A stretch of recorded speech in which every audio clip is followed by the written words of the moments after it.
When it comes to learning to hone your intuition, knowing the difference between psychic and medium can be a very helpful tool because each of those holds themselves very differently when reading intuitive information.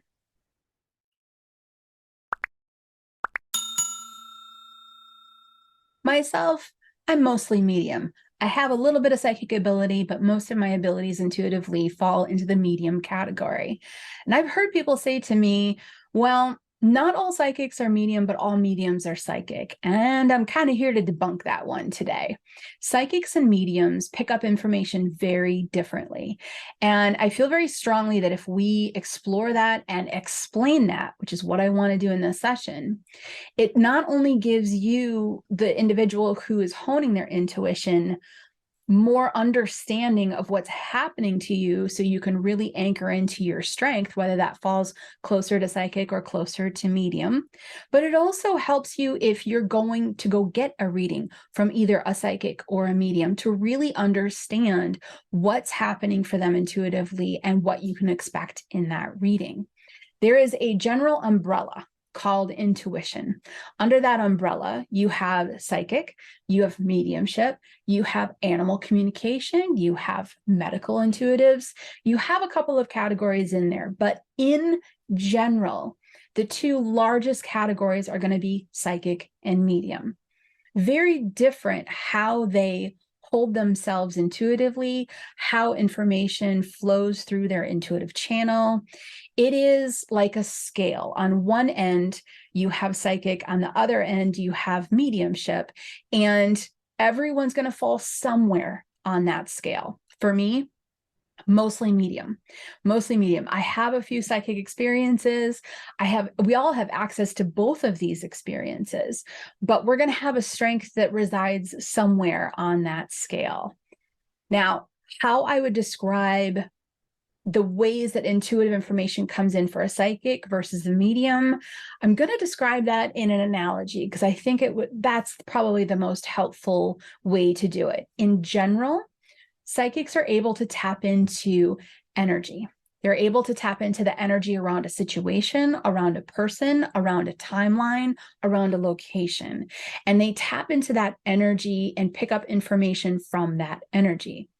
A medium, however, taps in to another being, a loved one on the other side. It's a direct communication with a conscious individual on the other side, whether that's a guide or a loved one. Sometimes even a higher self communication can kind of fall into that mediumship category. So that's a communication, whereas psychic is picking up, information out of more of like a cloud of energetic information. Here's the analogy. And I love this analogy. I've been teaching this for so many years, and I think it's one of the best ones that I've found. But if you think of it as an individual and their life is like a lake, and an intuitive is going to tap in to that life or that individual or that situation. So think of yourself as a giant lake, right? Everything that you're connected to, your family, your job, what you love, your personality, all of that resides within this body of water, this large lake. If it was a psychic that was going to do a reading for you, they would be able to walk off that deck, right off the edge of the deck, and plunge into the lake and swim around and find different areas that they can tap into. They might swim around and find a little area of the lake that has to do with your job, and they can kind of submerge themselves in that area, and information is going to come through their channel that way. Then they might be able to swim on over to your relationship areas, and they're going to be able to submerge themselves in that portion of the lake and pick up the information coming from there, maybe see what's happening, feel what's happening, hear what's happening kind of thing. And they'll relay that information to you. So psychics are able to kind of dive into the energy and, feel their way around and swim around, for this analogy, and pick up some of the highlighted bits of information that are really important to deliver to you. Now, if you were to get a reading from a medium, the medium would walk out to the end of that dock on the lake that is your life, but they would have to stand there at the end of the dock and wait for a boat to come. And the driver of the boat is a guide, a loved one, someone on the other side. And you'd get in the boat with that guide or that loved one, and they would drive the boat over to the section they want to tell you about. And then the guide or the loved one in the boat would share with you the information about that section of the lake. So mediums are a little bit more reliant on other beings to have that communication and to say, okay, this is what we're going to talk about, like a conversation. Whereas a psychic is more able to just dive into the energy that is around them and get a lot of information. There's pros and cons about each of these. It's kind of like, you know, if you've got straight hair, you wish it was curly. If you had curly hair, you wish it was straight hair.